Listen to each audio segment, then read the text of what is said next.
And now it's time for our first panel discussion on learnings from 2020, CHRO's Toolkit for 2021 and beyond.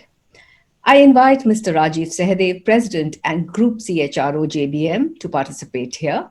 Mr. Rajiv Sahdev has 34 years plus of rich experience across a spectrum of HR functions in large corporates like Birla, Tharpers, Mosabea, and now the JBM Group. His core competencies lie in organization development, strategic business partnership, employee engagement and employee relations, mergers and acquisitions, and also setting up large greenfield projects. A renowned and passionate speaker, Mr. Sahdev has been actively associated with various professional bodies like NHRDN, CII, IMA, and ACMA. Welcome, sir. Dr. C.B. Patil, Head HR and IR, Kia Motors, India. Dr. Patil is an HR professional with around 3 decades of experience and has served organizations like Cummins, Mahindra and Mahindra, and Toyota. A member on the Board of Studies at Pune University, Dr. Patil was also chairman of HR Forum of MCCI and A, and has been a resource person at professional conferences in India, Japan, Australia, Germany, Brazil, Philippines, Indonesia, Thailand, to mention some. Please also welcome Ms. Aparna Dhingra, Head HR and Admin, BMW India. Ms. Dhingra is a thought leader with versatile experience in driving change, leadership enablement, and organization effectiveness. She has worked across roles in sectors like IIT, ITES, health services, automotive, manufacturing, and financial services. Adept in aligning HR strategy to business priorities in global operating environments, Ms. Dhingra is mentor, coach, and an entrepreneurial leader and passionate about developing and nurturing talent.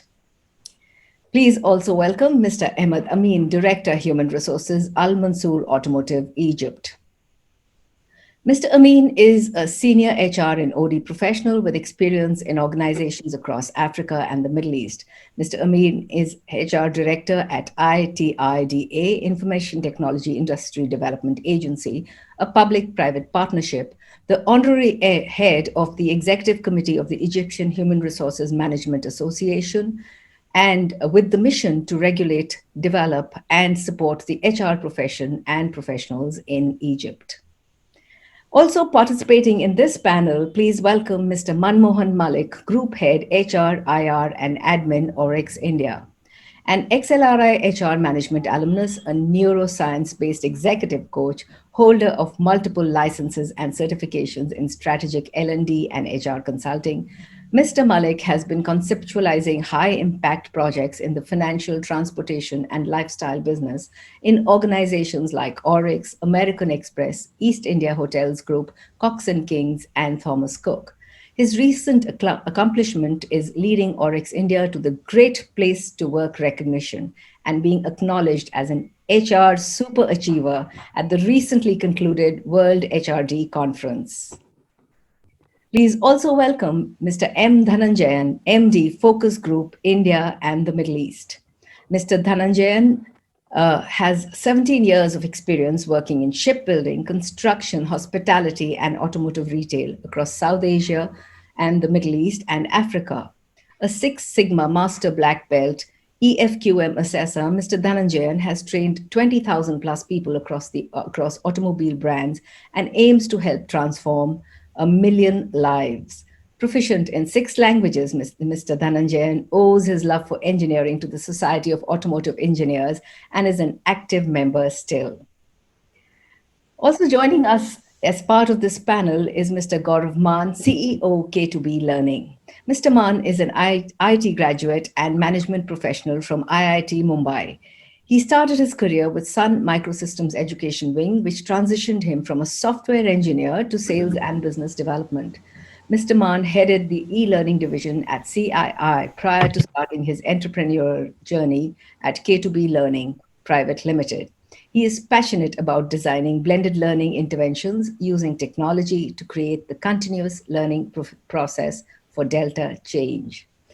And moderating this panel and also an important member is Mr. Anuj Guglani, CEO, World Auto Forum. So over to you, Anuj, now. Thanks a ton, Anita ji. Really appreciate. So I think we have a stellar group of people for the Roundtable 1. So without further ado, let's get into the discussion. And before we do that, I will just share my screen once again. And just for the benefit of the speakers and the attendees, just sharing my screen. If you can, I hope you can see the screen. If you can, just say a yes, please. Yes. Great, fantastic. So, friends, so these are our prolific speakers for the first roundtable, and a few points. These are just cues which we'll expand. We can also add some points which are not mentioned here. So, of course, last year was difficult, and so what were really the key challenges that we all faced? How did we overcome them? Most important. In hindsight, what would we have done differently? What are the caveats, do's, don'ts, precautions, game plan for 2021 as officers begin to welcome back the employees? Factory versus office, the metrics levers surely changed drastically. So what have been our learnings and best practices? Employee engagement, which would have been most important last year, managing the uncertainty, the employee morale, mental health, and communication, managing remote work, something which we haven't seen, and of course we saw the digital went through the roof. The company culture, how do you ensure the company culture is intact during WFH, and how you transcend back to WFO, working from office? For example, in Facebook, it's an example, it's a digital behemoth. During the lockdown last year, they hired 20,000 new people, out of which 17,000 hadn't stepped into a Facebook office anywhere in the world. So just imagine setting the culture, setting the tone, managing the expectations. Then learning and growth. What are the evolved priorities, tech, platforms, themes? How would we do the appraisals, this year? Managing and evaluating a new normal, the KRAs and delivery. Cyber security, in the era of WFH, we know the cyber attacks went through the roof. As it is, even before, even in pre-COVID times, India has been the second most cyber attacked country in the world. And during the pandemic, we were the most attacked country. So during WFH, it was a top priority for the industry leaders, the legal heads, cybersecurity, CIO, experts, how we manage that from a CHRO perspective. So these are a couple of cues, and we can surely expand and add new. The proposed flow, as we had shared, we can go speaker by speaker with 2 to 3 minutes of opening remarks, then make one more such round for additional and follow-up. And then, of course, 30 seconds of closing remarks followed by a Q&A. And yes, in between, whenever we get a brainwave, please feel free to share in a quick way, because later we tend to forget them. So this is about the flow.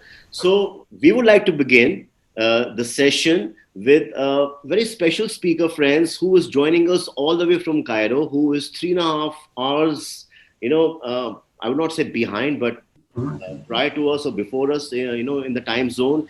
He joined at 6:30 a.m. in his local time. Right now it's around 7 a.m. So we would like to begin with Mr. Ahmad, Ameen, who is the CHRO at Al Mansour Automotive. So welcome, Ahmad. So we would like to hear from you how you have managed 2020 for your group. Yeah, welcome, Anuj. Good morning. Good morning. Good morning. Welcome, everybody. I'm really pleased to be joining you from Cairo. Probably this is the second time I join Indian colleagues. In 2019, I was at IMM, Ahmedabad. And this year, I'm here with you on this virtual meeting. Thank you again, Anuj, for allowing the opportunity. Well, 2020 was a very peculiar year, I may say. It took us through stages throughout the whole year.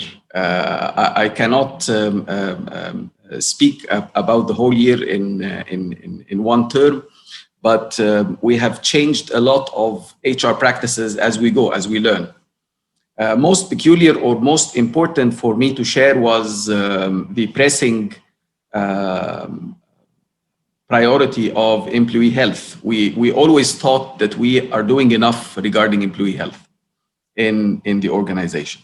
But in 2020, it was very important. It was extremely important, actually. By the end of 2020, we had 10% of the workforce already infected by COVID. Our workforce is about 1,500 in Cairo. So this really took us to different levels of taking care of those employees and their families as well. Let me just shed the light briefly on few elements that we realized that we were missing and we should be taking care of. First of all, the level of communication that has been established with the employees across 2020 was unprecedented. We used to communicate through one or two channels, primarily by email or by phone. But in 2020, we had to have a very steady, very quick, very real-time communication with most of the employees on board. Not only employees, but as well, we had to have very good connection with their families, with their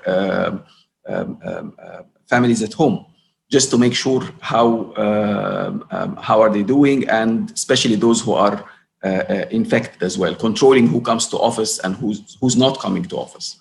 For the very first time as well, we downsized 50% of the workforce staying at home, and the 50% going to operations. Our nature of business is sales and marketing and service of automotive vehicles. So it requires a lot of coordination.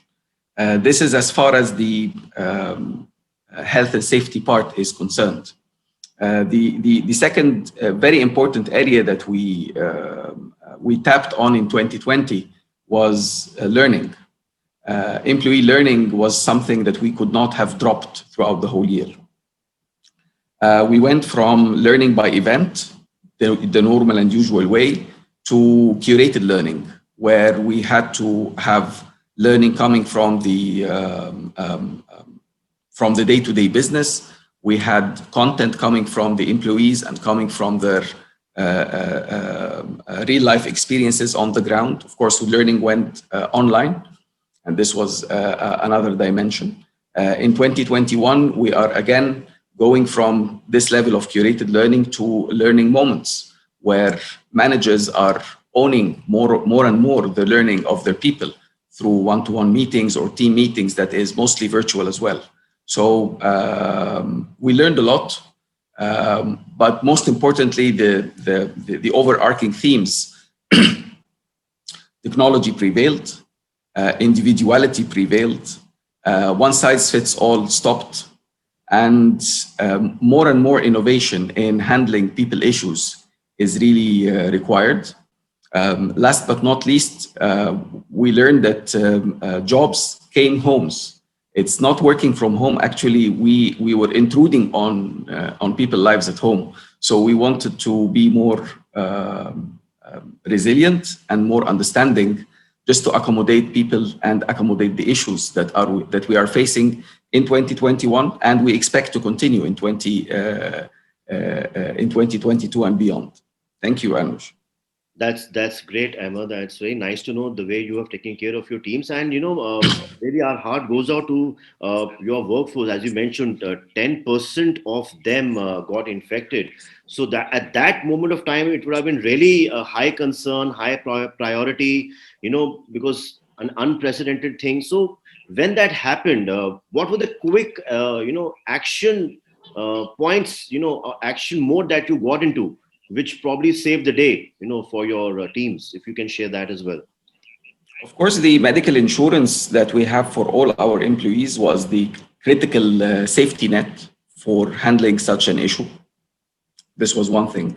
The second thing, having a medical doctor already hired since 10 years with a very well-established medical department on board, the concept of outsourcing it all would not have saved us, as we have been able to browse. We have 3 people in the medical department, a medical doctor and 2 assistants. Those guys really played a tremendous role. They got some nice trophies and rewards by the end of 2020, because they were going from one home to the other and were going from one hospital to the other, just trying to help the colleagues at home. So it wouldn't have been easy without the in-house team and of course, the medical insurance. The whole country medical infrastructure was a test. Connections really played a great deal. Our fortune as well that our operation is scattered across the country. So we're not concentrated into one area where everybody has to be in the same city. So we have about 30 branches in Egypt. This was very important. Our operations in Africa really struggled a lot. We have our operation in Uganda and operation in Ghana. The whole operation was infected, and the medical services over there is really not in shape. So it was much scary, and as well, the onboard medical doctors and medical teams were able to help to a great extent. That's really fantastic, Ahmad. It's very nice to know how you have been fighting these challenges, like all our other speakers. So, switching gears, coming back to India. So, a company which set up its operations recently, I say around 2 years back, 3 years back, they started preparing, and we had gone and met their top management also, and we were really overwhelmed to listen to their future plans and the way they have actually taken those plans to action. The most of their cars, are waitlisted, and I'm talking about Kia Motors, friends, and we have their CHRO right here. They have a sprawling plant, down south. And so, Dr. Patil, welcome, and would like to hear from you. A new company just entered, the country, and suddenly you face this unprecedented situation. Most of the employees, just recently joined. What were the different challenges you faced, and you could overcome? Thank you, Anuj. Can you hear me? Yes, loud and clear. Thank you, Anuj. Thank you. Thanks for calling me here. Okay. As you rightly said, Kia Motors India, just before the COVID-19, it was a just born baby. Okay. But it was not a normal baby. It was a very special baby. It did not started crawling. It started running. There was a huge demand, 300% grown up in the demands. Okay. Immediately we started thinking about the scaling up of the our suppliers, capability building. Okay, expansions immediately started. And once we started this one, suddenly this pandemic came and there was a big break to it. Okay, so totally 54 days our operations were closed. We have 4,500 employees. 400 employees were found COVID positive. Again, coming back from there, today again we are one of the top 5 car makers in India. So this journey, what did we learn in this? Okay, I would like, due to the time constraint, I would like to just touch upon the 2 things only. One is tough decisions, tough choices rather, tough choices. Very quickly, there is no time. Very quickly and very fast we need to decide. I would like to quote one example. After the 54 days of stopping of the operations, we were supposed to call back all the employees. Okay, convincing the employees and convincing their parents that we have best of the best safety measures available in the world, and we will take care of you. We'll ensure your safety. That was a very tough and emotional decision. Okay, we didn't know what will go and how it will go, but we decided. We called all the employees back. They believed in our systems, in our things. Okay, basically it was a very mental and emotional strain was there. We passed through a very lot of mental strain, emotional strain. It was bottom line versus lifeline. Bottom line, that is the profitability of the organization. At the same time, it was versus lifeline of the employees. The both were questions of survival of the organization and survival of the people. So it was a very tough decision, but our good hygiene practices, which we started, it has paid off a rich dividend. Okay, using the masks, sanitizations, frequently hand washing. These are all practices what most of the organizations have done. We have also done it.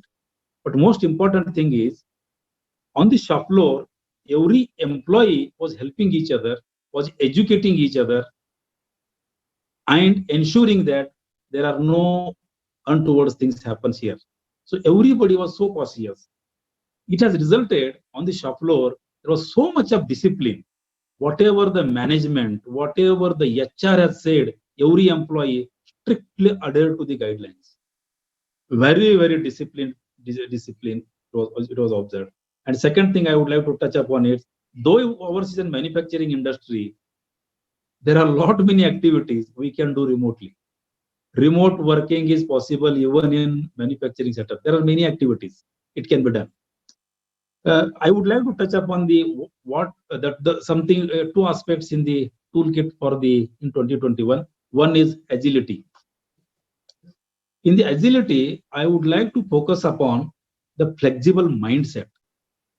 We need to develop the people's mindset very flexible. In other words, learn, unlearn, and relearn. Our employees should be in a position to learn what is required in the market. The moment it vanishes from the market, he should unlearn that one. Whatever is new thing has come in the market, he should in a position to relearn that one. So learn, unlearn, and relearn. This kind of flexible mindset is very much essential in the shop floor. Second one is flexible headcount. Flexible headcount in the sense, whenever the market goes down, you should be in a position to reduce your headcount. When the market goes up, you should be able to increase the headcount. There are two perspectives are there. One is business perspective and one is social perspective. Yeah, both are right in their place. But when I think from the business perspective, yes, we should have a flexible headcount. It is a possible. There is a possibility is there. Flexible headcount we can have without disturbing the social life of the employees. The second thing I would like to touch upon in the toolkit for 2021 is the technology driven. There are many things we can bring in the technology through the technology, such as a time punching machine itself. We need not have to have it one. There is so much of technology developed.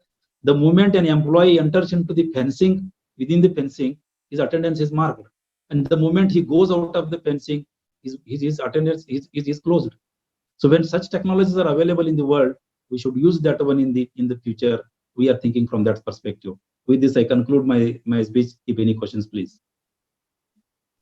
That's fantastic, Dr. Patil. So you mentioned about the agility and you mentioned about the bottom line versus lifeline. Great concepts. And also you mentioned on the flexible headcount. So when it comes to flexible headcount, say something on a minimum emolument strategy, as they say, ताकि इंसान का घर चल सके.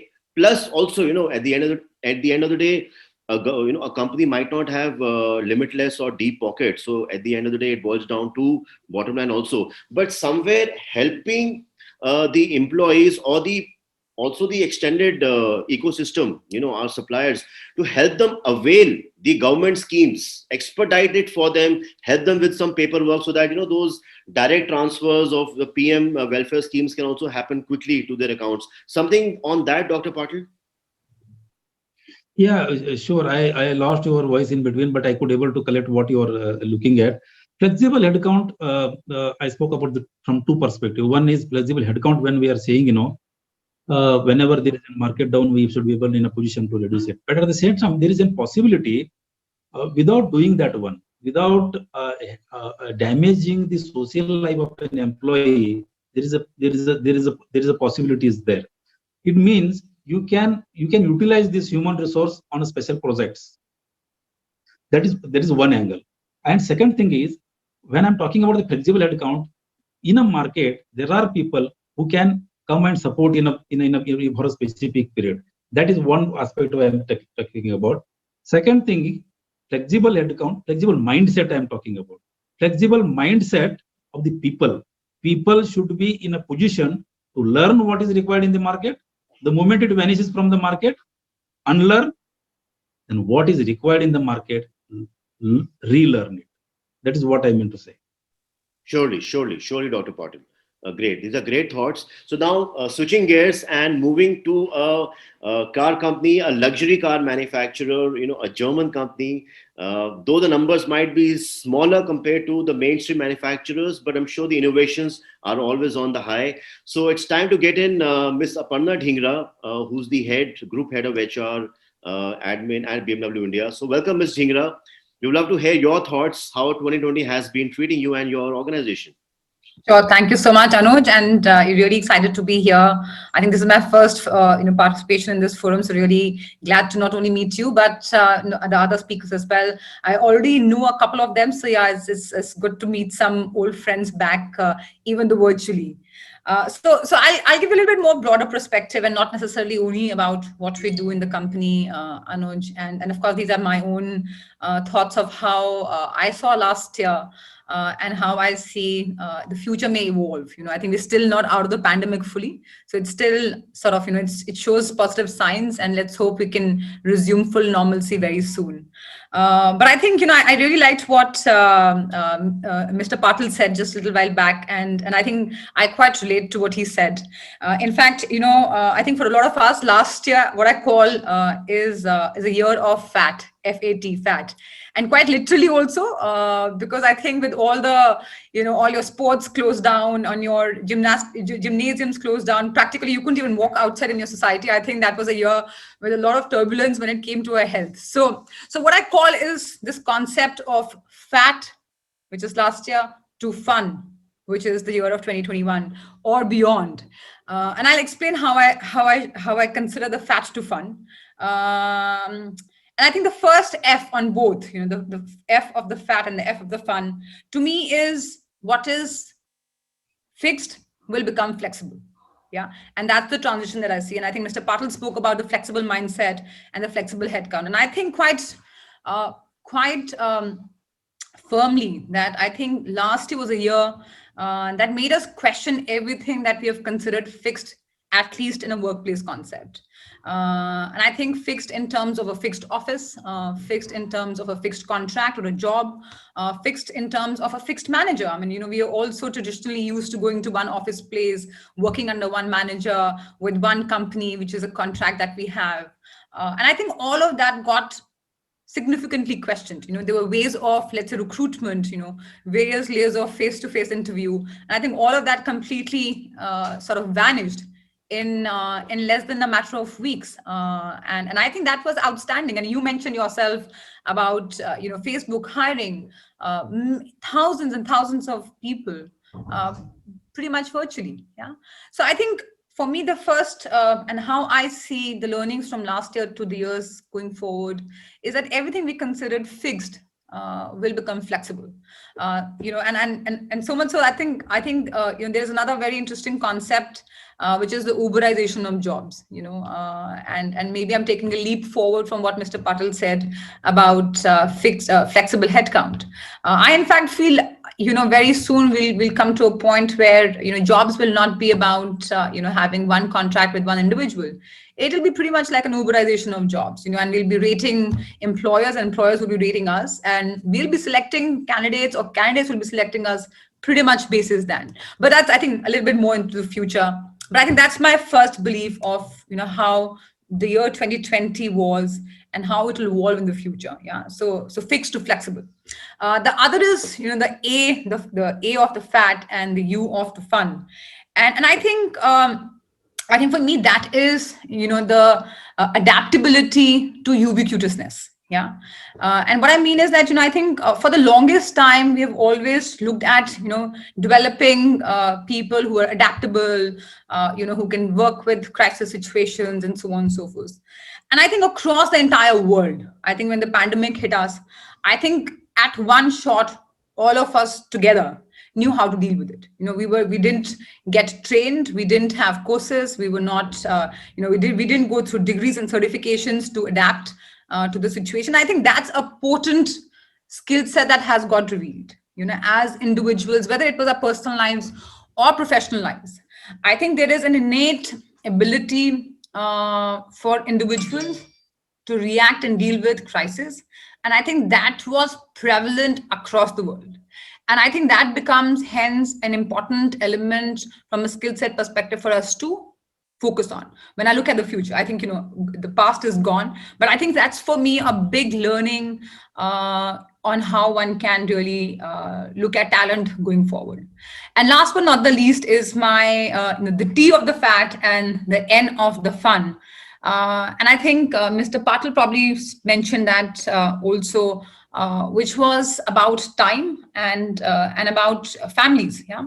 And I think that was probably for me the third learning, which was that, when we all were relegated to a work from home environment, I think there were many times when I think we were not looking at the time when we were working. There was a whole mix of, working and managing, personal lives. And I think many organizations had to really deal with how do you manage health, welfare of employees while they were at home. We all used to think that sitting at home was probably the most comfortable, environment. But I think we all realized that it is extremely important to nurture the time. Just because we are sitting in front of a laptop the whole day at home does not necessarily mean that this is the best workplace or the best work environment. And hence, I think that's my third learning. And I think that's where I think going forward, there should be and there would be focus, which is how do we nurture time of individuals, not only as an organization, but even personally. So I think that's my theory. And I think that's my learning, which is from a fat, how do we move to a fun time, which will be, I'm sure, this year onwards? Well, that's fantastic, Aparna. You have really put a nice ideology and a framework around it, and I think you can possibly write a paper on this. It will really get a lot of views and reviews. And yeah, looking at you, I don't think that fat was relevant in any way. It was just the fun. Even and what I feel, as you mentioned, that somehow there was no training, there was no briefing, but still we were adept. We got these innate energy, sense to overcome it and be ready. In fact, this reminds me of the horrific 26/11 incident. When the terrorists had stormed into the Taj, and at that time, the Tata management also said something similar. They said we never trained our employees on being so heroic and saving lives. It was not in the SOP how to do it, but somehow possibly they did it, and the employees in turn responded that they got strength from the culture of the Taj and the House of Tatas. So somewhere this culture possibly has a huge role to play, and many a times it could not just be professional, it could also permeate their personal lives, the way they connect with their families, their friends, the social arena. That also somewhere gets influenced by the organizational culture which they are part of. That is something to think about, that when we are hiring people, we are touching their lives in ways more than we can envisage. So switching, yes. So switching. Yeah, sorry, go ahead. No, I think very rightly said, Anuj. Very, very rightly said. I think, in fact, I think it's it's completely revealed a different way of how one can look at talent, which I think you very rightly said. Great. So switching gears now, coming to Mr. Rajiv Sahdev, he is a group CHRO, JBM group. So Mr. Sahdev, we would like to hear something on the factory versus the office. If you can shed some light on that, along with the other points that you have planned for the day. How was the change? How did you tweak your strategy, while fighting COVID and opening up factory versus office, and the other points that you have, sir? Thanks, Anuj. It is wonderful being here, although it is my first time. But all the previous comments given by the speakers are right. So we have, this was a reset year which we have lived through. And we have seen that there were challenges on human skill as well as emotional skills of people. So we have lived through the challenges, and we have found that people have responded in a very, very resilient way to the entire situation. So one thing, although we have been living through a very upsetting time where it was challenging not only for employees, but also from their family point of view. So one thing we have noticed is that does not change is that people want to be successful and safe. So how HR can support, so the toolkit for 21 would be the how HR can support being them being successful in their lives. So that is what will matter in the organization. If you are a caring employer, if you really trust in people and making them successful, because if you are only harping on the administrative issues, that might not, because then there could be difference of opinion and there could be conflict. But if you are enabling people to perform, so the biggest challenge what I see for the leadership is how can you give similar experience across the organization through your leadership team, because people may, when they are physically around, they may have different competencies and you can complement competencies. But when you are virtual and not even virtual, hybrid, so if you have a fixed framework of policies and responses for people, that might not help. So the organizations have to be a little flexible on the similar matter. There could be policies accommodating people facing different kind of challenges. But more importantly is I see the role of HR is enabling the leaders to manage their population. So whether it is empathy or whether it is listening skill or communication skills, although the outreach because of the digitization or the tools, Google Meet or Zoom or Microsoft Teams was there, but we are not very sure how effective the entire thing or whatever trainings we were doing, how engaging or how impactful they were. So what we did in the organization a couple of months back, and this was an idea which got generated from a very, very small seed, and our chairman gave an idea that let us work along with our families also. So this was a drive which was called Sankalp Siddhi. So people, while they were living through all the challenges, but then this was so completing on the Paul J. Myers Wheel of Life, we designed a program which was not only for the employees but for their families also, and we received some 8,000 sankalps. So 5,200 plus people, the employees joined, and there were more than 2,800 family members who joined in this Sankalp Siddhi program. So what we wanted that we showed very genuine interest in them being successful. And I must tell you, today evening, we are having one such launch program, which is enabling people who are enabling this initiative happen. So on the 6 aspects of life: physical health, mental well-being, financial and career, family and home, culture and social. So anything wherever they have taken sankalps and they are facing challenges, so there are enablers. And then how these enablers are enabled by the organization. So what we are doing is not only the enablers, but all the leadership team, the business heads and the functional heads are participating, so that wherever they interact, the people interact, because we are a large organization spread more than 50 manufacturing places in India, abroad. So, and different kind of 8 different kind of businesses. So each business has a different kind of challenges. But in case we do not show the visionary kind of skills in managing people, and we cannot empathize with people, then people would not stay. During this entire process of lockdown, what happened is there was an opportunity and there was a need to raise a new business, and we could do it virtually. We hired an entire team virtually, and just 3 weeks beyond the lockdown period, we were up and running and we were into commercial production.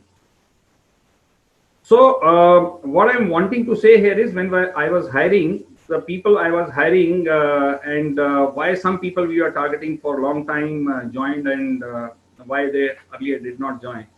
The kind of experiences they had with their employer was a huge motivating. So what kind of experience you are giving to your employees will result whether you would be a cohesive organization, this will be a organization working together or not.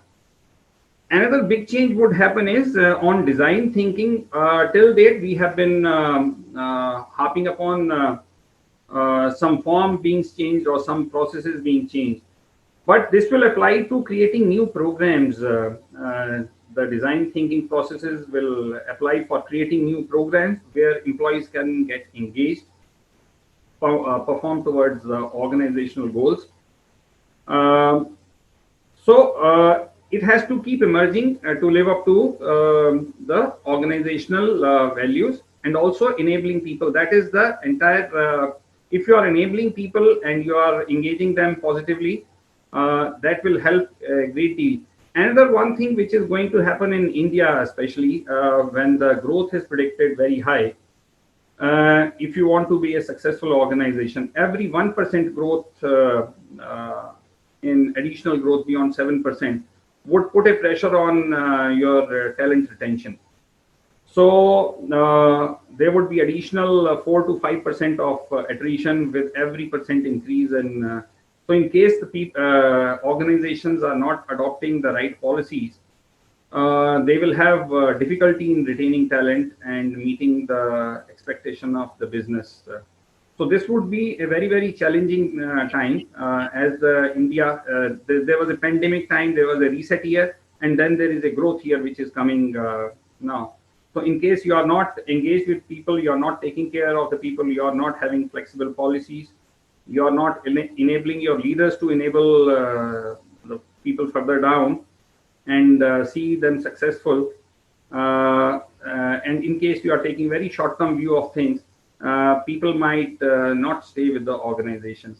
So my firm belief with every 1% increase, in case there is a increase of, let's say, 3% more beyond 7%, then the attrition in the organization will at least grow by another 10%. So if you don't not able to retain your critical talents, the organization would have. So from digitization is another important thing. So most of the routine jobs should get go to the shared services or should move on to the digital way of doing things. And HR role is more as people enabler. So this is my initial thought. Maybe we can talk more. Sure, Mr. Sahdev. So, Mr. Sahdev, talking about the formula that you have devised, with so much of insights and experience of this 1%, 7%, 3%. JBM as an organization, it has, 8-9 years back, it was into auto components as an auto supplier. In the last 8-9 years, it has really transformed into a full-scale OEM, bus maker, CV maker, electric, IC, not just India, across the world. So it has seen an astronomical growth, which is beyond, it is beyond anyone's imagination. Plus, it is added, people in other foreign locations too, so cross-cultural. And add to that, you had the COVID. So the challenges would have been multi-pronged. So during this astronomical growth, suddenly a bump of COVID, and then all these challenges of cross-cultural, sensitivities. So what were the special things that you had to take care of and you were able to overcome?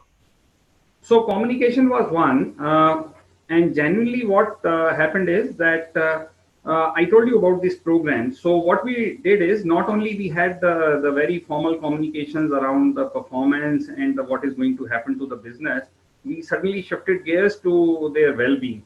Not only the well-being, because we knew that we are living through challenges, the families are also living through challenges. So the kind of Sankalp Siddhi program I told you, we initiated, that has connected with the families of the people. So they are talking more positive things. They are talking of acquiring new skills. They are talking of acquiring new habits.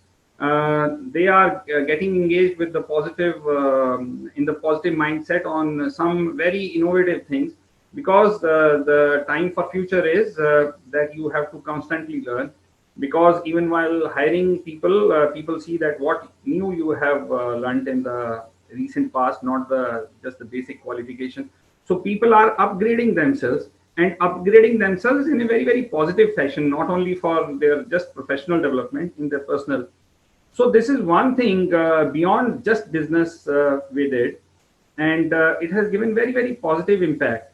And second thing I told you about, we enabled people, those who are dealing with the people. So we were not focusing that only HR has got the role to talk to people. So we engage various people, we organize their training. And so instead of HR only, there were other people who were taking care of the people, and they were all giving the similar experience to. So it is about the experience of the employees which would hold the organizations together. Absolutely. Well said, Sir, well said, Mr. Rajiv said. They couldn't agree more with you. In fact, there are several established theories that if you want to really focus on customer experience, begin with the employee experience. Customers will be taken care of on their own. So with that, I think let's switch gears and now come to a pure play services firm, a company which is one of the largest organizations in the mobility services in the country. And they, I think last year they celebrated 25 years in the at India, and they recently won our WAF award as well. Their MD had won for the best MD and CEO. So, friends, we have amongst us Mr. Manmohan Malik. He's the group CHRO of Orix India, a company which is into several businesses: leasing, car hiring, self-drive, loan against property. You just name it. So, Mr. Malik, you there? Yes, very much. Can you hear me? All yours, sir. Yeah, loud and clear. Thank you, Anuj. Thanks very much, Anuj and WF for getting me over here, and good morning to all of you. First of all, talking about year 2020, if you were to say that it was the year of learning, will be actually an understatement.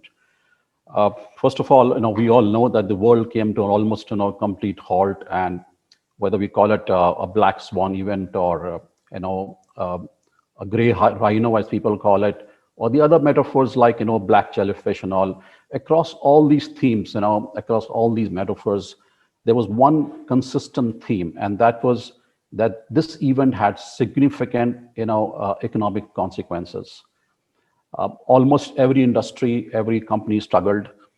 The rule books were challenged. Safety became paramount. Agility and resilience, we just heard this word again here, became the most searched words across Google, I would say that. No one was prepared for this scale of the event. Became almost a case of unknown. Like every industry, like every other company, every other organization, we also felt stretched. Revenues took a big time hit. The first and foremost challenge that we faced as an organization was how to get the connectivity going, right? We weren't prepared for almost 100% of the population going on remote. So that was the first challenge. And of course, things like, the employees' physical and mental health issues kept coming up. There was uncertainty among the employee, the workforce, amongst everybody, including leaders, because even leaders are human beings. Nobody knew how to kind of address that uncertainty at that point in time. There were questions being thrown to us about the fate of jobs. Will we have the job or not have the job? Will the organization, survive in the long run or not? There were all kind of questions coming up. There were questions about work-life balance because, the boundaries are getting, totally blurred. We're sitting at home. And the challenge for the leadership team is that they cannot negotiate accountability, right? The stakeholders, the employees, the investors, they still want you to lead. They still have to do the forecasting. They still have to do a threat assessment. And they still have to lead when more than 90% of your population is remote, almost 100% for a long period of time. So back to the most critical thing, that technology is the great leveler. So what we did to start off the whole thing, exercise was we created a disruption within our system for tech approvals.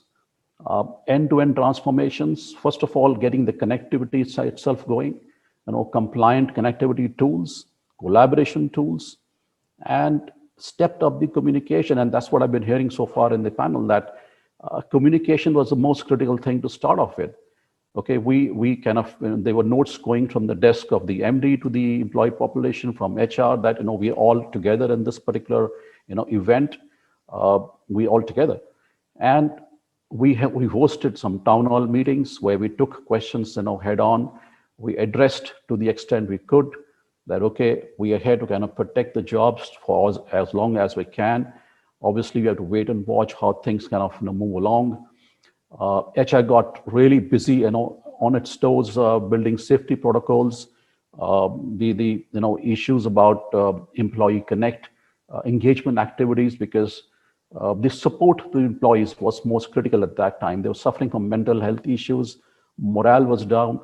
So we kind of addressed that through building, some engagement activities online. And even small things like, okay, what's happening at your home today? Let's see a video of you cooking today, right? Or even say, are you doing the dusting at home today? So just making it a fun kind of a thing, and got the employees to get engaged. In fact, we also stepped one step forward to kind of get the families involved, and we went about hosting an awards show during the lockdown period. And in the awards show, we got the families to kind of participate through sending their clips and showing us what they're doing, their dance videos or music videos. And that is what really worked for us at that particular time when the morale was down. I think the employees felt connected, right? We also went through some mindfulness, seminars, and we also ran, campaigns for skilling up, because as things change, the solutions change. You have to keep on skilling up. So everybody was almost like mandated that you have to learn, a few more skills to stay relevant before you become redundant.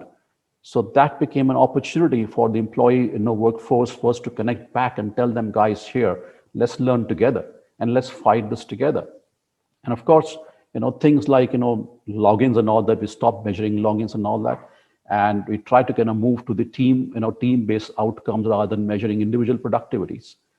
So that is pretty much how we address the initial phase, Anuj. That's fantastic, Mr. Malik. So it's very heartening to know that you were there for your teams and you were there for your families. I'm sure they will never ever forget this throughout their life. So something on the drivers, like I'm sure you employ a lot of drivers because you are, really entrenched in the transportation business. So, and these drivers couldn't have worked from home. So how was the organization kind of engaging them, supporting them, something on that? First of all, Anuj, our operating businesses also took a big hit.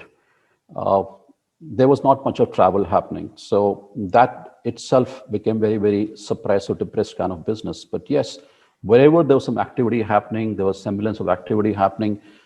We kind of provided them tools to get the hygiene going. We emphasize on the safety protocols. And of course, came back to kind of offer support in terms of if somebody is falling sick, there is an insurance we can help the person with. That is what we try to go about doing it. Anuj. Right. That's great. That's Yep. great to know.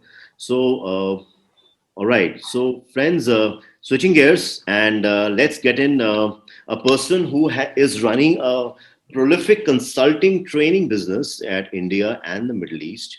And he has consultants on his roll almost everywhere across the world, and we are proud to have their organization as our annual partner at VAF, and that is Focus Engineering. That is the organization's name, and their MD and founder is Mr. Dhananjayan, and as we call him DJ, all his friends and associates. So hey, Mr. DJ, so we would like to hear from you how you are empowering your teams and your clients during this challenging time. Yeah, thank you, Anuj, and also welcome to all the HR leaders. I think their role has been one of the toughest role during this time. Generally, we talk HR is human relation management. Now it is actually health relationship management.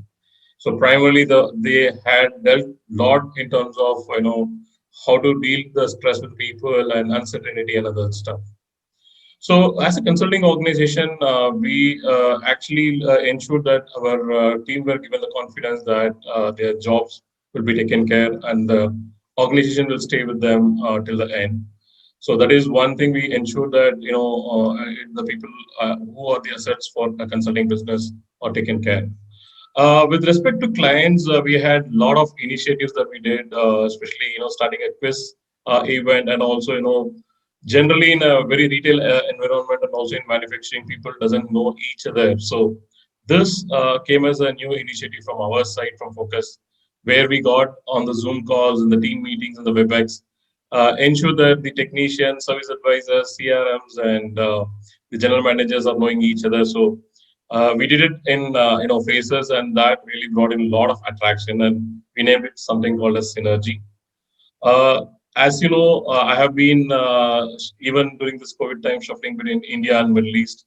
So the experience of the both the markets has been extremely different, because in Middle East, I'm sure Ameen briefly said about the health management, the doctors on call, and other practices which is there in place, and also the insurance which is also part of their job contracts, which is a must, because the visas cannot be stamped without these process. I think from those learnings, we were able to also, inculcate in a lot of our tier two, tier three manufacturing units about emphasizing on the basic essentials that is really needed for the business. And most important thing in this during this time is about technology, like Mr. Malik said, and also, I see the fat, the T is the technology from Aparna. So 2 years back, we also brought in something on the communication part. So the contactless communication is the need of the hour, and the contactless process also evolved. So we were happy that we were able to predict ahead of the market, and give the right solutions to our clients both in India and Middle East. My biggest learning was the change management was very fast. The people who earlier, when we asked, can we do a virtual meeting, or can we just for 30 minutes call, we used to travel to different parts of the country and the world to do a 30 minutes 1 hour meeting. But today it has changed, because people are getting well versed with technology, usage of the tools, and I clearly take these three things that has evolved both in India and Middle East, especially from each leaders and also from the people perspective, is MBT, which is mind, body, and transformation. So primarily, people have put a lot of efforts in, having, attending some yoga sessions and doing some meditations, and that is on the mind, and on the body transformation. Though people could not, move out of their houses, they adapted to yoga, which is again back. Whatever has gone from India has come back, so people also now start becoming more flexibility, and T is about the thinking. So because stress has to be relieved, so mind body transformation really, I think, has been the big change element overall. And technology by people and technology by process, would be the new norm. And as we say, digital, physical, and digital. The future of workforce, like Aparna said, there will be multiple contracts and uberization and things. I also believe that the skill ability would be the need of the hour. So skill and ability goes together very well, and continuous learning is the process that needs to be inbuilt in the process and policies of every company that would need to be more successful in the future. So skill ability would be the key. I would leave as a thought for the future way of working. Anuj. That's fantastic, DJ. And also, I would like to say, that DJ, I really like that tool of yours which you had, showed the other day for that video repository, for the employee SOP training, which you have been using successfully across the world. I really like that, because videos are in vogue, and people learn faster. I think reading probably has gone out of vogue. So the videos and SOP training, skilling, upskilling, reskilling through the video channel, I think it is still underpenetrated, and it has a long way to go. Still, we can really do it the right way, the best way. I think we have used video more for TikTok than anything else. The serious stuff still remains to be done. One thing which also got evolved, Anuj, was something called Focus Virtual Audit System, which is a very good way to look at the process in detail. So where again use the technology to do it. So the future would be minimizing all those wastages, which we call in lean manufacturing, the lean principles and the lean methods. So it also starts from HR as well, in terms of having flexible policies and procedures.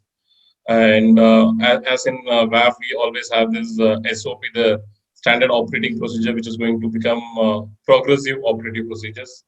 I think that would be the thing. And the new element would be the HR or the people who makes high performance teams. I think the the appreciation goes to all the leaders in the HR who really think about how to make people more productive. And you might also listen to my hidden treasure, the next keynote.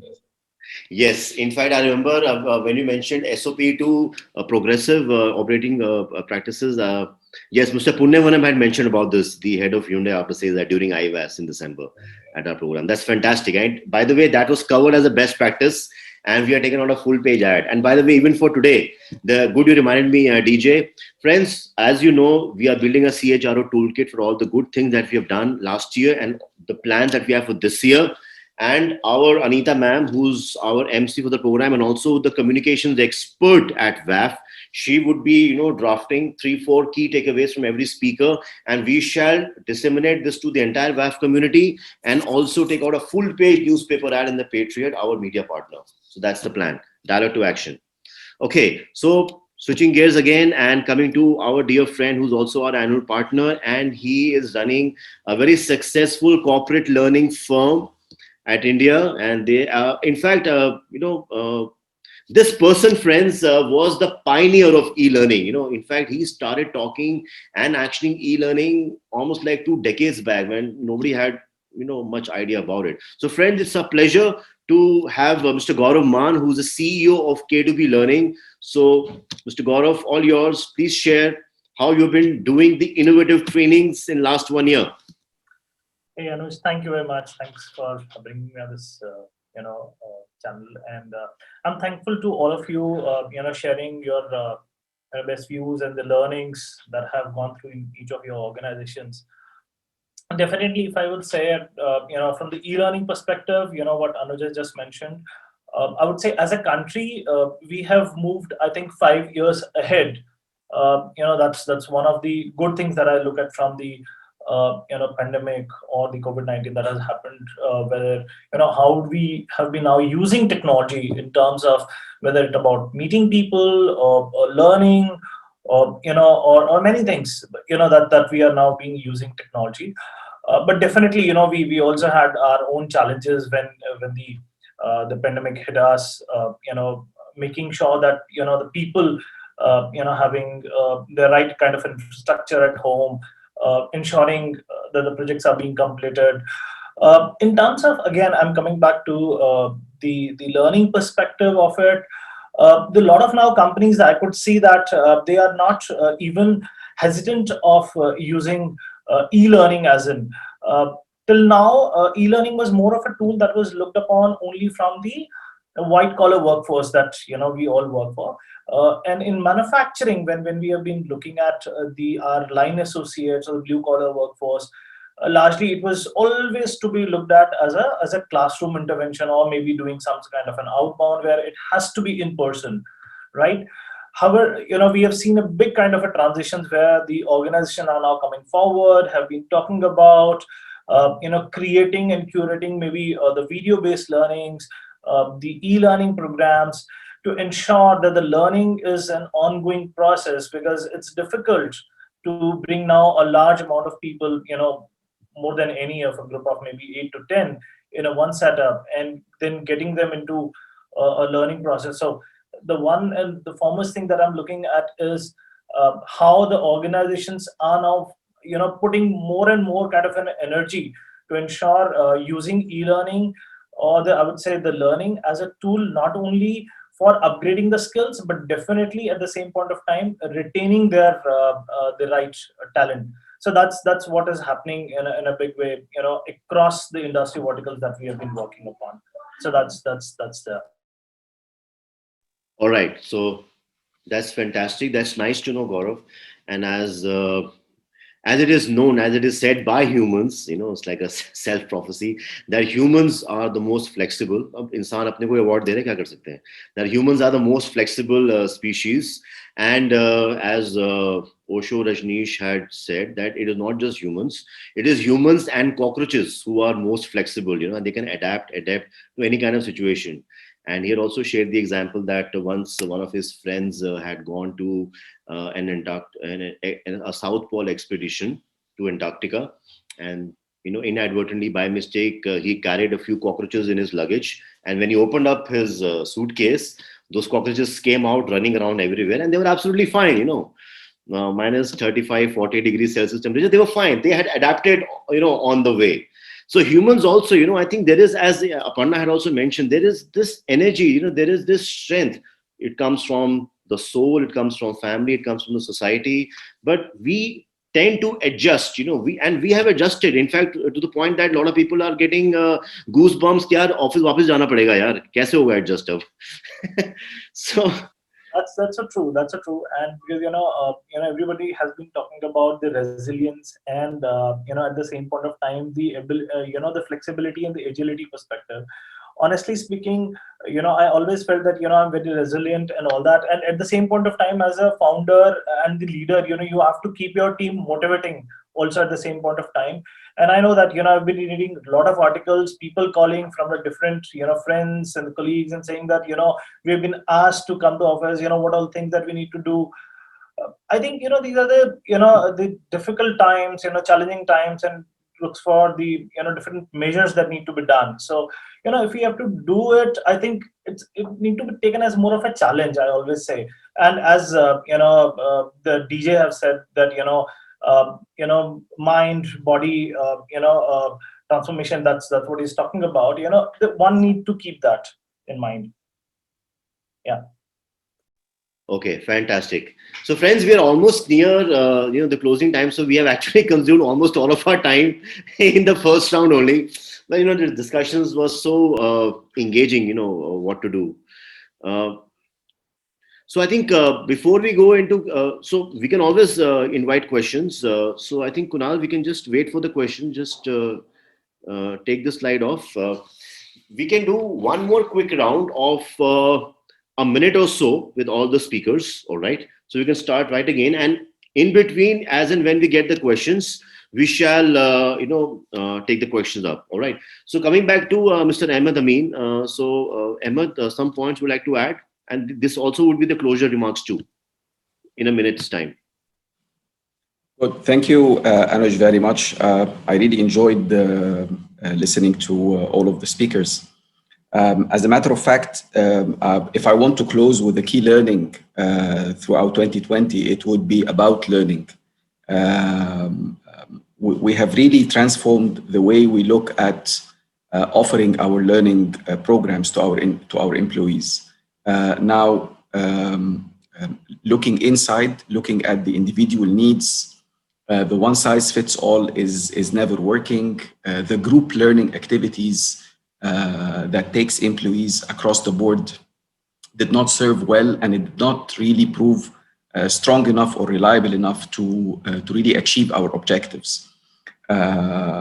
We have developed a very simple method to make sure that we cater and make learning more individual and more related to performance. Let me share in a few seconds. It's called Achieve, Do, Learn. It starts from the performance plan of an employee where your achievements is written. Then what do you need to do in order to achieve what is set up to be achieved? And finally, what needs to be learned? And the hows of learning was the main concern that we went to. E-learning in the traditional manner as well is still offered, but actually social learning and democratic learning, it really emerged to a great extent. We have now an employee in Cairo is really teaching somebody else in Tanzania how to meet and greet a customer through clubhouse rooms and through different channels of social media. People come together to talk about their issues. As I heard one of the speakers as well, the video shooting of the processes itself really replaced traditional content and traditional learning insights or learning curriculums. So this is more of an evolution. I do not believe that we have something concrete that we can talk about or present or institutionalize yet. But I think this is it's a movement in the making. We will see throughout this year and the coming year where things are taking us. But definitely, it's a different world after COVID. I believe it's now called COVID-20. not COVID-19. So I believe it's a different world. Agility and adaptability is the name of the game. Now we are more informed on what to be done. We are less panicking than 2020. So in 2021, we look for the best, inshallah. Thank you very much. That's fantastic, Ahmad. Really nice to know. Inshallah, and we shall soon overcome it. In fact, in school, choir at school, we have this choir which sings the song in the school assembly. We used to always have the song, "We shall overcome." And Yep. it is "Hum honge kamyab." We shall be successful, and we shall surely overcome. Inshallah. So, Dr. Patil, some remarks from your side, sir. 60 seconds. Yeah, surely. One thing I would like to touch upon here, specifically in this pandemic time, this is the probably the first time we are never discussed about the cost saving or something like that. It is always the discussion about the how to ensure the health of the people who believed in us and they have come all the way in such a tough times. They have stood by us what they said. And in the upcoming, that is in the toolkit for 2021, that is one thing I would like to touch upon. Recently, I was talking about the a digitization in one of the NIPM forum. Just a couple of gentlemen also spoke about this one. Digitization of the many HR processes or the many other departments also is going to come in a big way, and it is already coming. So Kia Motors is also thinking about many HR processes. Not necessarily it has to be a face-to-face. There is a better way to do it than what we were doing it in a years since so many years. With this, I would say everyone will be focusing much on the digitization. Thank you. That's fantastic, Dr. Patil, and I completely agree with you that earlier the discussions used to be a lot on cost saving, on tax saving. In fact, this reminds me of Mr. Sunil Bharti Mittal in one of the discussions that he had come, in one of the programs. He mentioned that all our associations, we are always before the budget, after the government's life, we're breathing down their neck, reduce the taxes here, give us some, benefits there. We're always after them, after their lives, and FM has this organized way of taking feedbacks. What he said in that program, I was blown away. I was so happy. He said, I picked up the phone, I called up the Honorable FM, and I told her that please do not give us any tax rebate this year. We do not want a single tax rebate, because we want you to collect the money, because you would need the money for the welfare schemes, for the vaccination, for getting the economy and the country back in shape. Please do not give us. Great, simply great. It was fantastic to listen to that. It was really fantastic.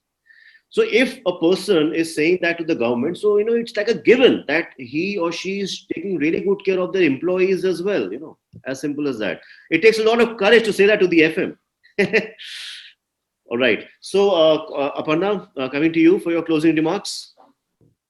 All right. No, I think for me, I think in summary, if I have just put this across, I think we've discussed a lot in terms of how organizations had to adapt, and the toolkit for the future. I definitely think that for the pandemic has had, of course, a lot of ups and downs, both for company, for organizations and people personally. And I think while there are a lot of lessons learned, I do really hope that all of us in the position, in the capacities that we are in a position to make a difference. And I think knowing and hearing from all of us, I think a few things that came out quite clearly was health of, I think, people. And I think this is not only as an organization but as individuals as well. I think I just hope that for all the lessons and all the talk that we do today, we in our own individual capacities make that difference. To be not only prepared for a pandemic or a crisis in future, but really make this a better place. That's all, Anuj. That's fantastic, Aparna, and I agree with you on that point that whatever we are talking today, we actually implement, and that's the reason why WAF logo. If you see the WAF logo, it is dialogue to action. Our philosophy, the very reason for the genesis of WAF is that we take all this dialogue to action. That's most important. Otherwise, it's just of no use. So whatever we're discussing, the CHRO toolkit, if we can implement the maximize the implementation, of course 100% is never possible, but if we can aim for 110%, then 100% might be possible. So with that, coming to Rajiv sir, Mr. Rajiv Sahdev. So while all what is said by the previous speakers is correct, but one thing which will decide, because I am speaking from my perspective, when the organization is very large, spread across 50 plus manufacturing locations here and 17 abroad, and you are leading 30,000 people. So I am coming from that perspective. So the culture of the organization will decide whether the organization would be static or decaying, or it will be growing, because we have a steep. So unless we are working on the culture of the organization, which is depicted to the leaders, this is one. The second, which is very, very important thing, which is to be reworked for HR professionals, is the performance appraisal process. Because people are working in the hybrid mode, they are working from home, they are not allowed to work, they are working from offices, then there are different mechanisms happening in the entire working space.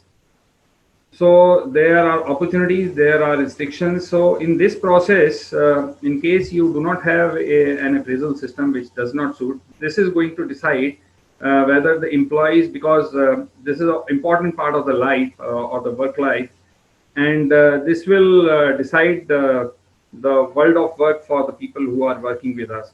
So one is culture, and a couple of things are the process part. I think we will have to apply a huge design thinking on these processes. So that's all. Thank you. Great. That's okay. So coming to Mr. Malik. Mr. Malik, your closing remarks. Yeah, hi. Anuj, as we just discussed, we are living through very uncertain times, okay? And typically what happens is that, complicated problems require, linear thinking, but if there are complex problems, you got to think quantum, right? In fact, VUCA events such like these are the best test of your BCPs and all that. So I think that was tested to the core as far as we are concerned. But going forward, I think your foundational values will probably hold you in good stead. There has to be a culture of trust. We should come across, we have a responsibility as leaders, we should come across as authentic leaders on which the employees can feel, trust, and they should be able to feel supported from. And that's where the engagement starts from. We talk about engagement, but engagement is not just about doing some fun activities in the office. It starts from building, trust, mutual trust between the leaders and the employees, that they are accessible. They can reach out to the leadership team anytime they have a problem. They can seek support. Even things like coaching. Coaching can also be a part of building trust or engagement in the office. So that is going to be important as we build the connect further and further with the employees. Transparency in communication is going to be very, very relevant. Agile leaders will keep investing in, let's say, long-term goals, which will be technology-oriented, and that should be a very critical agenda as we go forward. But one thing from business point of view, it's very important that historical correlations, times, they don't hold well in the crisis situation. Typically, you have to look at projections which will be forward-looking. Past trends can be, irrelevant in these situations, right? Future cannot be predicted with 100% certainty, but what you can do is to build resilience through, digital, let's say, propensity, harness your skills. Mr. Sahdev been talking about, design thinking. I totally agree with that. We have to create a culture of design thinking across, look at the ways to restructure organizations.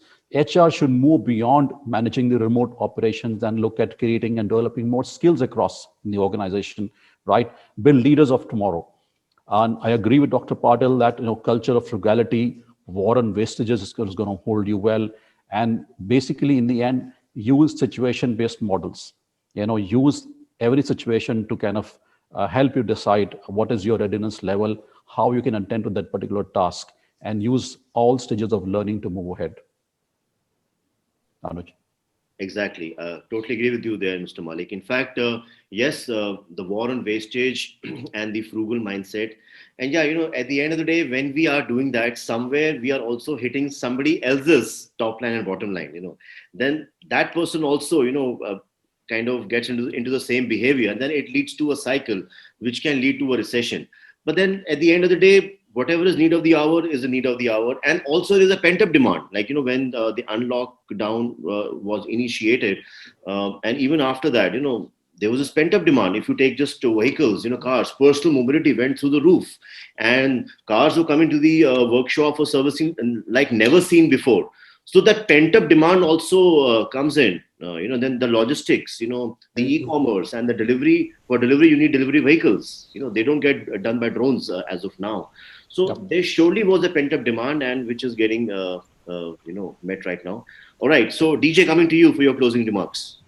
I look at 7C as a model that would really work on, and there's also again a lot of topics has been discussed. The first C is confidence. I think the confidence building between the employer and employee would be a great enabler in the future workforce. Communication, it has been spoken in the different types of communication and the video-based communication. Competency, again, this is a continuous process that needs to be looked at. And the fourth C, which is celebration.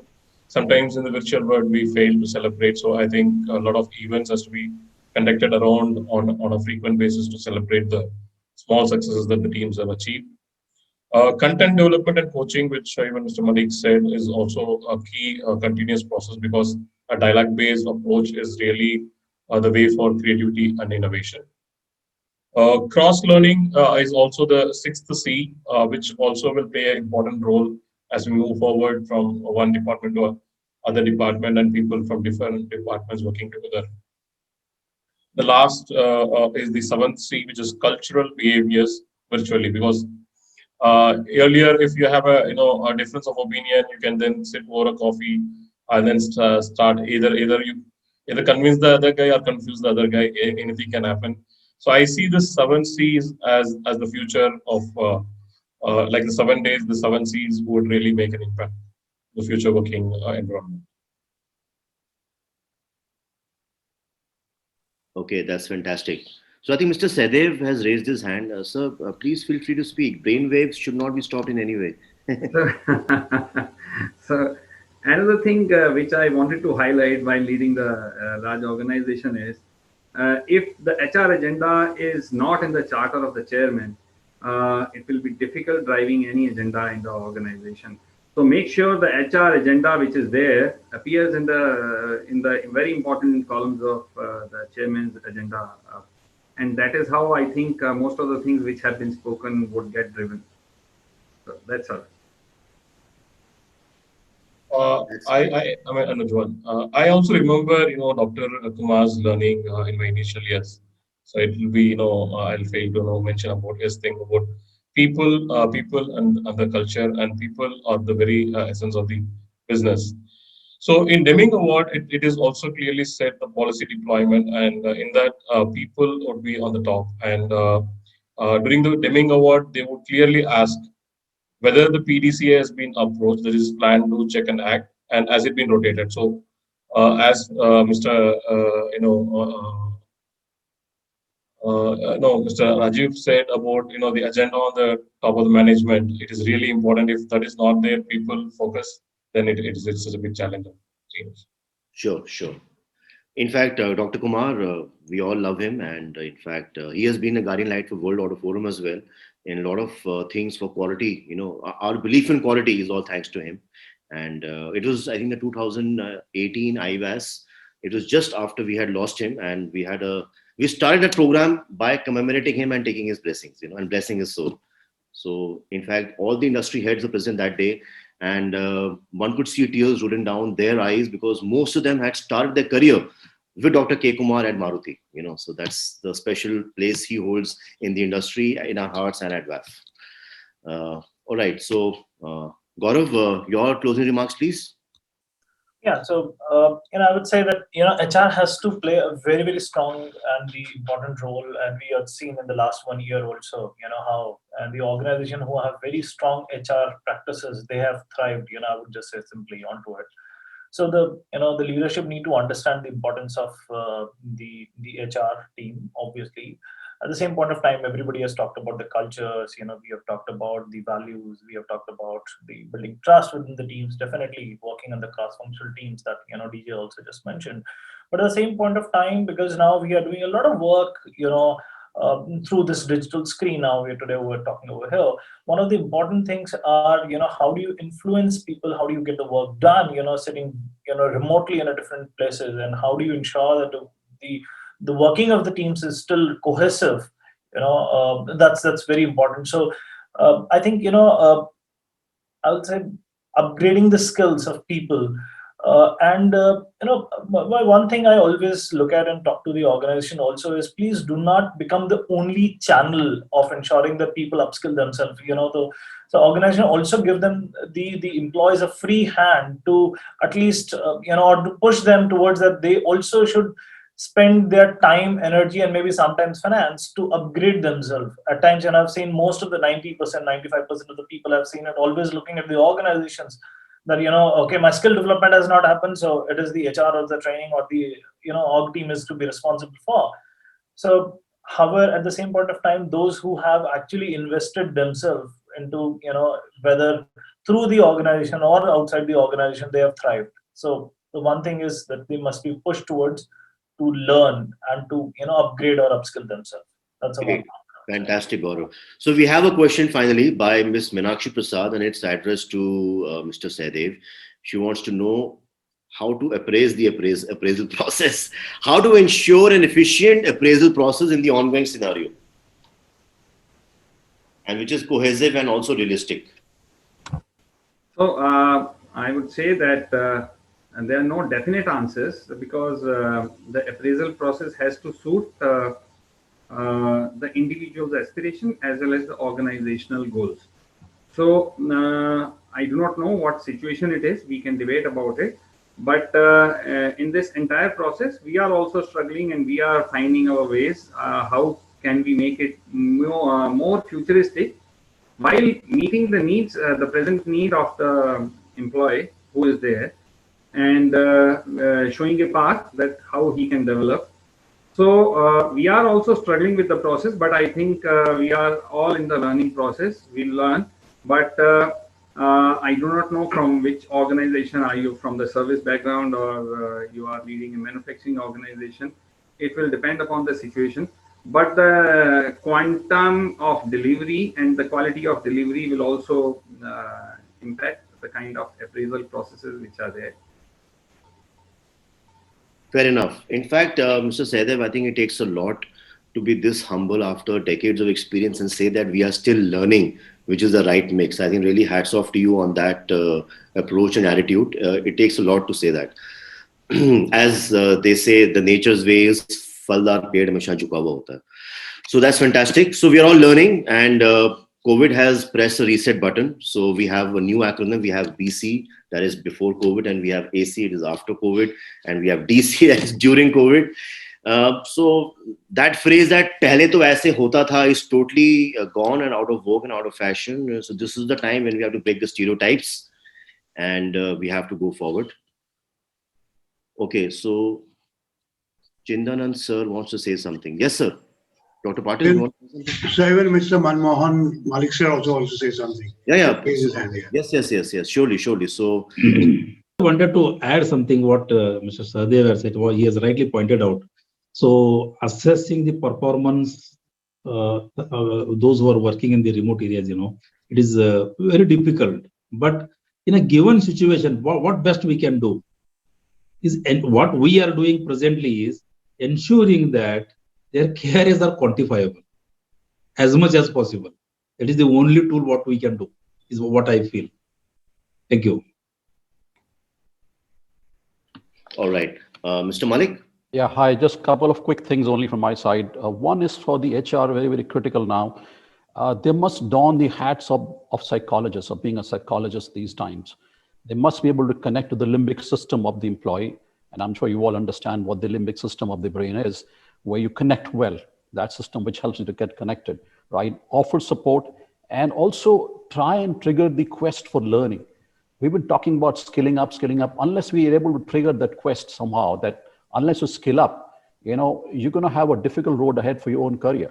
So that's important for the HR to do continuously from the skilling up point of view. And the second point is, which I always tell my team, that when you go through the hiring process and you hire people, I think these days, one important question that should be a part of your inquiries should be, what is the risk mitigation mindset the incumbent has? And as Dr. Patil said, have you gone through an unlearning process and relearning process? That should become a part of your hiring inquiries. That's it. Thank you. Cool. That's beautiful, Mr. Malik.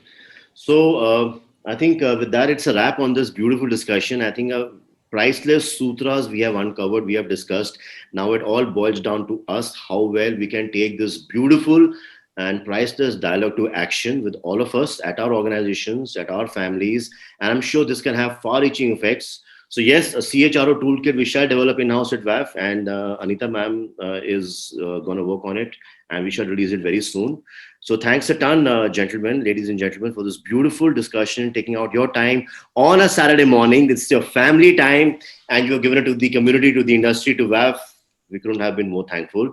And back to Anita ji for the process of felicitation. Thanks a ton, friends. Really appreciate it. Thank you so much. Love it.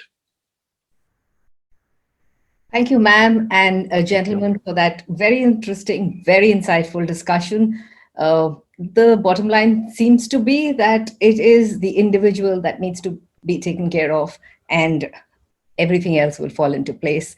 As a token of our appreciation, we would like to present to you a memento.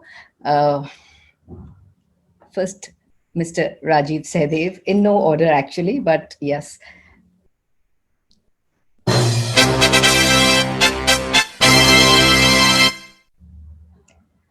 Dr. C.B. Patil.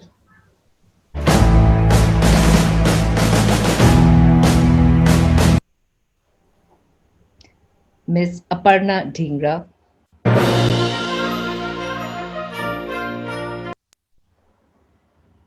Mr. Ahmad Ameen.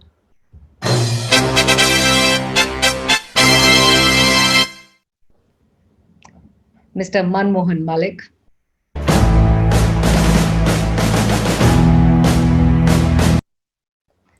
Mr. Dhananjayan.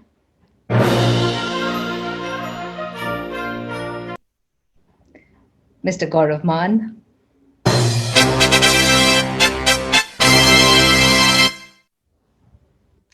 Mr. Anuj Guglani.